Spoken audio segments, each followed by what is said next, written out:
नमस्कार प्रिय दर्शकों, निर्गुण ज्ञान गंगा यूट्यूब चैनल पर आप सभी का स्वागत है। नमस्कार एंड धन निरंकार जी। प्रिय दर्शकों, आज हम स्कंद पुराण के पृष्ठ संख्या 74 पर यमराज भगवान शिव के एक संवाद के बारे में जानेंगे, जिसमें कि भगवान शिव ने यमराज को आत्मज्ञान का उपदेश दिया है। यह हमारे लिए अत्यंत महत्वपूर्ण है, क्योंकि केवल और केवल मानव जाति ही, केवल और केवल मानव ही एक योनि है जिसको कि आत्मज्ञान प्राप्त करके मोक्ष प्राप्त करने का अधिकार है। कहा जाता है कि देवता गण भी इस मनुष्य योनि के लिए तरसते हैं, क्योंकि केवल और केवल मानव योनि ही एक ऐसी योनि है जिसमें आ करके मनुष्य आत्मज्ञान प्राप्त करके, ब्रह्म ज्ञान प्राप्त करके मोक्ष की प्राप्ति कर सकता है। यमराज के द्वारा भगवान शिव की स्तुति तथा शिव के द्वारा यमराज को आत्मज्ञान का उपदेश। आइए इसे हम ध्यानपूर्वक सुनते हैं। लोम्स जी कहते हैं, ब्राह्मणों, एक समय पितरों के स्वामी यमराज यह सुनकर कि सनातन देव भगवान शंकर इस जगत के रक्षक हैं, उनके पास गए और एकाग्र चित्त से उन्होंने उनका स्तवन किया। यमराज बोले, पापों को जलाने वाले भगवान भर्ग को नमस्कार है। देवताओं के पालक प्रकाश स्वरूप महादेव को नमस्कार है। मृत्यु पर विजय पाने वाले जटाजूटधारी रुद्रदेव को नमस्कार है। जिनके कंठ में नीलचिन्ह सुशोभित होता है, जो पाप तापों का नाश करने वाले हैं। सर्वव्यापी आकाश जिनका एक अवयव मात्र है, जो सबको अपना ग्रास बनाने वाले काल हैं, काल के भी स्वामी हैं तथा काल ही जिनका स्वरूप है, उन भगवान शिव को नमस्कार है। देव देवेश्वर, आप सबका कल्याण करने वाले हैं। कोई बड़ी भारी तपस्या करे तभी आप उस पर प्रसन्न होते हैं। लोक पितामह ब्रह्मा जी भी पुण्य आत्मा मनुष्यों पर उनके उत्तम कर्मों से ही संतुष्ट होते हैं। इसी प्रकार वेदों द्वारा जाने योग्य सनातन देव भगवान विष्णु भी अनेक प्रकार के यज्ञों तथा उपवास व्रतों से प्रसन्न होकर मनुष्य को केवल भक्ति भाव प्रदान करते हैं, जिससे वे मोक्ष को प्राप्त हो सकें। दुर्गा जी भी आराधना से संतुष्ट होने पर लौकिक भोग और स्वर्ग आदि संपत्तियां देती हैं। भगवान सूर्य अपने उपासक को आयु और आरोग्य प्रदान करते हैं। इसी प्रकार गणेश जी भी अर्घ्य, पाद्य और चंदन आदि के द्वारा पूजन करने तथा उनके मंत्रों का जप करने पर विघ्नों का निवारण करते हैं। परंतु आपके पुत्र कार्तिकेय जी ने तो इस जगत के सभी प्राणियों के लिए स्वर्ग का द्वार खोल दिया है। इनके दर्शन मात्र से सब लोग, वे पापी ही क्यों न हों, एकमात्र स्वर्ग के अधिकारी हो जाते हैं। यह महान आश्चर्य की बात है। जिन्होंने अपनी इंद्रियों को जीत लिया है, लोभ जिन्हें छू भी नहीं सका, जो काम और राग से रहित हैं, यज्ञ करने वाले और धर्मनिष्ठ हैं तथा वेद वेदांगों के पारंगत विद्वान हैं, वे सब पुण्यात्मा पुरुष जिस उत्तम गति को प्राप्त करते हैं, उसी को अधम से अधम पाप परायण चांडाल आदि कुमार कार्तिकेय के दर्शन मात्र से पा लेते हैं। उनका यह कर्म महान आश्चर्यजनक है। कृतिका नक्षत्र से युक्त कार्तिक की पूर्णिमा में स्नान करने से जो फल होता है, वही फल आपके पुत्र का दर्शन मात्र करने से लोग अपनी कई पीढ़ियों सहित प्राप्त कर लेते हैं। यमराज का यह वचन सुनकर शंकर ने कहा, धर्मराज, जिन पुण्य आत्मा मनुष्यों का आंतरिक पाप नष्ट हो गया है, उनके मन में श्रद्धा का उदय होता है। फिर पूर्व पुण्य के प्रभाव उनके हृदय में उत्तम तीर्थों में जाने और संतों महात्माओं का दर्शन करने की प्रबल इच्छा जागृत होती है। धर्मराज, कुमार के दर्शन से जो पुण्य फल प्रकट होता है, उसके लिए तुम्हें रंच मात्र भी आश्चर्य नहीं करना चाहिए। कर्म संयुक्त वचन, कर्तव्य का आदेश देने वाला वेद वाक्य सबके लिए फलद होता है। सब तीर्थों का सेवन, यज्ञों का अनुष्ठान और नाना प्रकार के दान आदि कार्य अंतःकरण की शुद्धि के लिए करने योग्य हैं। फिर शुद्ध अंतःकरण के द्वारा मनुष्य स्वयं ही अपने आत्मा का चिंतन करे, मैं ही आत्मा रूप से सब प्राणियों के भीतर स्थित हूँ। प्रिय दर्शकों, यहाँ पर ध्यान देने वाली बात यह है कि भगवान शिव ये कह रहे हैं कि मैं ही आत्मा रूप में सब प्राणियों के भीतर स्थित हूँ। मैं नित्य हूँ, सत्ता युक्त अपने आप में स्थित रहने वाला, व्यवधान शून्य हूँ, शीत उष्ण आदि द्वंद्वों से परे हूँ, मुझ में किसी प्रकार का विकल्प नहीं है। मैं आत्मनिष्ठ हूँ, नित्य युक्त और निरीह हूँ। कूटस्थल, निश्चल, कल्पित भेदों और विवादों से दूर रहने वाला, ज्ञान गम्य, अनंत, स्वतंत्र तथा स्वयं प्रकाश प्रभु हूँ। वेद वेत्ता विद्वान इसे ही ज्ञान कहते हैं। प्रिय दर्शकों, यहाँ पर भगवान शिव बड़े ही गूढ़ रहस्य के बारे में यमराज को बता रहे हैं।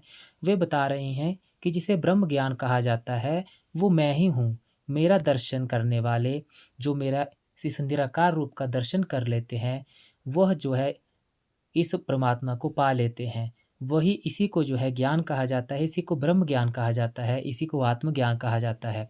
और यहाँ पर ये जो उन्होंने बातें कही हैं, आत्मनिष्ठ, नित्य युक्त, निरीह, कूट स्थल, कल्पी भेदों और विवादों से दूर रहने वाला, ज्ञान गम्य, और बहुत सी जो बातें कही हैं, यह उन्होंने अपनी करेक्टरिस्टिक्स, अपने गुण बताए हैं। देखिए, ईश्वर गुणों से परे होता है, गुण अवगुण ईश्वर के नहीं होते। लेकिन यहाँ पर वो यह बताने का प्रयास कर रहे हैं कि मुझ ईश्वर का स्वरूप कैसा है, मुझ निराकार का स्वरूप कैसा है। मैं अनंत हूँ, मैं विवादों से दूर रहने वाला हूँ। ईश्वर किसी तरह के विवादों में नहीं पड़ते। ईश्वर विवादों से परे की वस्तु है, परे की चीज़ है। अब देखिए आगे कैसे कहा जा रहा है जी। वे सर्वत्र आत्मदृष्टि रखते हैं। सर्वातीत भाव गम्य तत्व को जानकर ज्ञानी पुरुष समता युक्त बुद्धि से व्यवहार करते हैं और केवल बोध स्वरूप अपने आत्म को भूल जाने के कारण सब जीव समूह संसार बंधन में बंधे हुए देखे जाते हैं। यहाँ पर भगवान शिव कह रहे हैं कि व्यक्ति जो है अपने इस आत्मा स्वरूप को भूल जाता है। वह सोचता है कि यह आत्मा मैं नहीं हूँ, यह शरीर मैं हूँ। यह भूल करके, केवल खुद को शरीर मान करके वह इस संसार के बंधन में बंध जाता है। वह भूल जाता है कि यह शरीर मैं नहीं हूँ। यह शरीर जो मुझे दिया गया है, ये तो केवल और केवल इस जीवन को जीने के लिए दिया गया है। ये ईश्वर द्वारा दिया गया है और ईश्वर इसे वापस भी ले लेगा। लेकिन मैं इस आत्मा स्वरूप हूँ, मैं आत्मा हूँ। अब देखिए आगे कैसे कहा जा रहा है जी। तत्व ज्ञान से रहित बहिर्मुख जीव काम, क्रोध, भय, द्वेष, मोह और मात्सर्य से युक्त हो एक दूसरे को दूषित करते रहते हैं। देखिए कितने प्रकार के काम, क्रोध, भय, दोष, मोह, यह सारे अवगुण जो है भगवान शिव बता रहे हैं कि यह मनुष्य जो है इन अवगुणों से दूषित हो जाता है और दूसरों को भी दूषित करता है। इसलिए गुण भेद से निर्मित इस प्रपंच को इस प्रकार असत्य जानकर अपने आप में स्थित गुणातीत परमात्मा का साक्षात्कार ही यथार्थ दर्शन है। भगवान शिव कह रहे हैं कि जो व्यक्ति अपने अंदर आत्मा रूप में छुपे इस परमात्मा का दर्शन करेगा, यह साक्षात्कार ही यथार्थ दर्शन है। यानी कि इसी को ब्रह्म ज्ञान कहा गया है, इसी को आत्मज्ञान कहा गया है। अब देखिए आगे कैसे कहा गया है। जहाँ भेद भी अभेद को, राग भी वैराग्य को और क्रोध भी क्रोधाभाव को प्राप्त होता है, वही मेरा परम धाम है। उसका वर्णन करता हूँ, सुनो। शब्द वाक इंद्रिय का कार्य होने के कारण अनित्य है, जैसे घट। अतः वह उस परमार्थ वस्तु को प्रकाशित नहीं कर सकता। शब्द वह है जिससे प्रवृत्त प्रधान धर्म के लिए प्रेरणा मिलती है। प्रवृत्ति और निवृत्ति तथा संपूर्ण द्वंद्व जिसमें विलीन हो जाते हैं, वही शाश्वत पद माना गया है। वह व्यवधान शून्य निर्गुण बोध स्वरूप निरंजन, जिसे कि निर्लेप कहा गया है, निर्विकल्प, निरीह, सत्ता मात्र, ज्ञानगम, स्वतः सिद्ध, स्वयं प्रकाश, वेद विद्य तथा अगम्य है। प्रेतराज जिसकी जड़ अनादिकाल से चली आ रही है, माया के कारण जिसको विचार में लाना भी कठिन है। तो प्रिय दर्शकों, आपने देखा ही होगा कि आजकल कौन ही ईश्वर की बात करता है, किसे ही फिक्र है कि हम ईश्वर के दर्शन करें। बहुत ही कम ऐसे सज्जन व्यक्ति होते हैं जिनके मन में यह इच्छा उठती है कि वह ईश्वर के दर्शन करना चाहते हैं या ब्रह्म ज्ञान को प्राप्त करना चाहते हैं।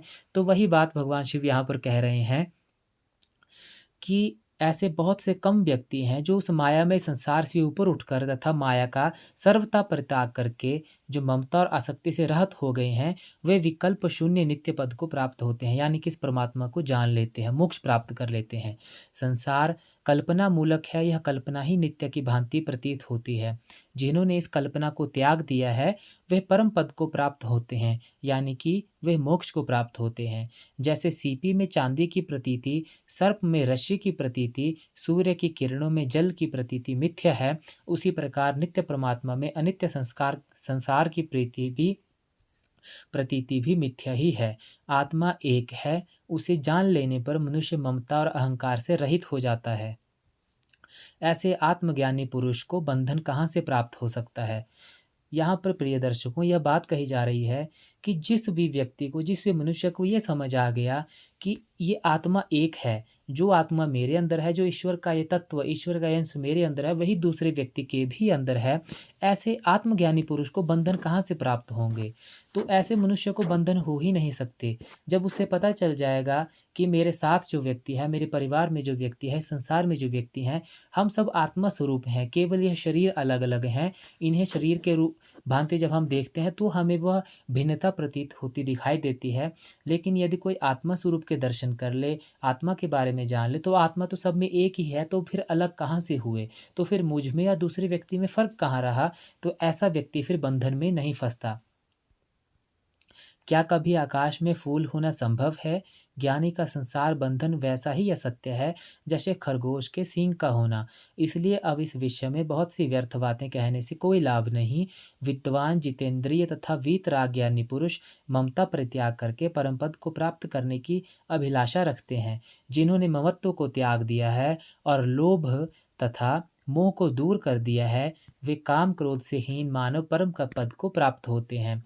जब तक मन में काम, लोभ, राग, द्वेष डेरा डाले रहते हैं, तब तक केवल शब्द मात्र का बोध रखने वाले विद्वान परम सिद्धि, जिसे कि मोक्ष कहा गया है, को प्राप्त नहीं करते। यमराज, जिनके सब पाप दूर हो गए हैं, वे समस्त ऋषि मुनि, ज्ञान का प्रवचन करने वाले तथा ज्ञानाभ्यास के अनुकूल बर्ताव करने वाले तथा विज्ञान वेत्ता नहीं हैं।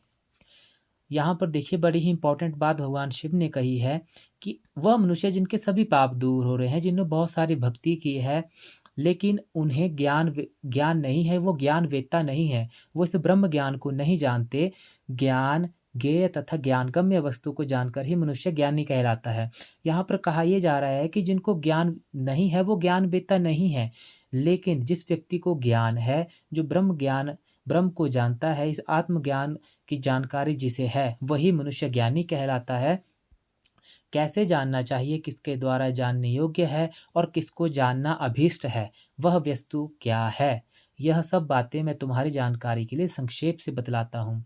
प्रिय दर्शकों, अब यहाँ पर जो है इस पूरे के पूरे संवाद का सबसे इम्पोर्टेंट हिस्सा है। यहाँ पर हमें ये पता चलेगा कि इस ब्रह्म ज्ञान को प्राप्त कैसे करना है, किससे हमें यह मिलेगा, किसके पास जाने से हमें इसकी प्राप्ति होगी। भगवान शिव जो है इसके बारे में बतला रहे हैं, तो आप सभी जो है अब ध्यान से सुने कि भगवान शिव आगे क्या कह रहे हैं।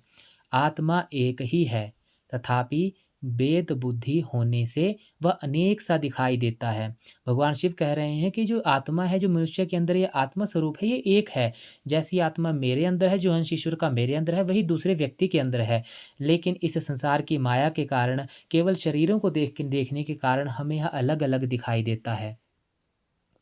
अतः विचार के द्वारा ही आत्मा का ज्ञान प्राप्त करना चाहिए, गुरु के मुख से।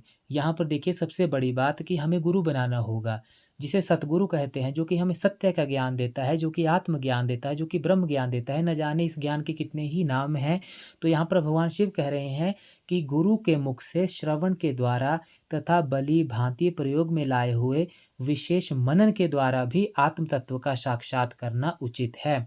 यानी कि आत्मज्ञान प्राप्त करने के लिए हमें गुरु बनाना होगा, सद्गुरु के पास जाना होगा।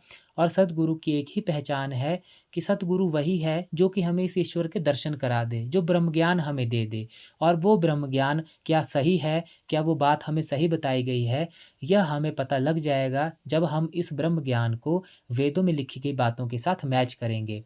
यदि वेदों में लिखी गई बातों के साथ एक एक बात सत्य हो गई, तो इसका अर्थ यह है कि हमने जो गुरु बनाया है, उसने जो ब्रह्म ज्ञान दिया है, वो वही है जो वेदों में कहा गया है। इसमें संशय मात्र भी किसी प्रकार की कोई त्रुटि नहीं है।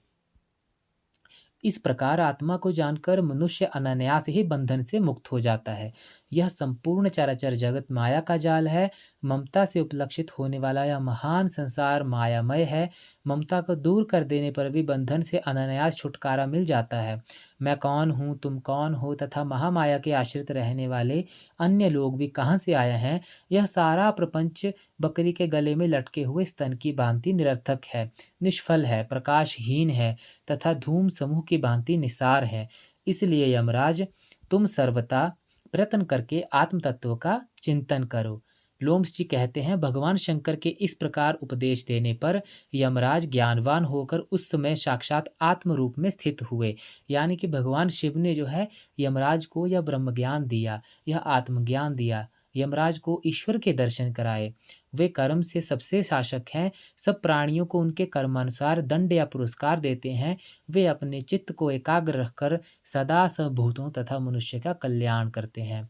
तो प्रिय दर्शकों, यह था संवाद भगवान शंकर और यमराज का, जिसमें कि यमराज को भगवान शिव ने इस परमात्मा के दर्शन कराए, ईश्वर के दर्शन कराए, इस ब्रह्म ज्ञान दिया, आत्मज्ञान दिया। इसके बहुत से नाम हैं और इस प्रकार से जो है यमराज का कल्याण किया। तो आई होप कि आपको ये बात समझ आ गई होगी कि भगवान शिव ने एक ही बात पे जो है बहुत ज़्यादा ज़ोर दिया है कि यदि ब्रह्म ज्ञान को प्राप्त करना है तो गुरु बनाना होगा, और गुरु बना करके गुरु के चरणों में जो है प्रणाम कर करके उनसे यह ब्रह्म ज्ञान प्राप्त करेंगे तो यह ब्रह्म ज्ञान जो है हमारे अंदर टिकेगा, हमारे हृदय में इसकी ज्योति जलेगी, और गुरु की आज्ञा मान करके ही जो हम कर्म करेंगे तो ही हमें जो है मुक्ति मिलेगी। तो प्रिय दर्शकों, इसी के साथ धन्यवाद, और मिलते हैं अगली वीडियो में एक अन्य संवाद को लेकर के, जिसमें कि इस ब्रह्म ज्ञान के बारे में बताया गया होगा। नमस्कार एंड धन निरंकार जी।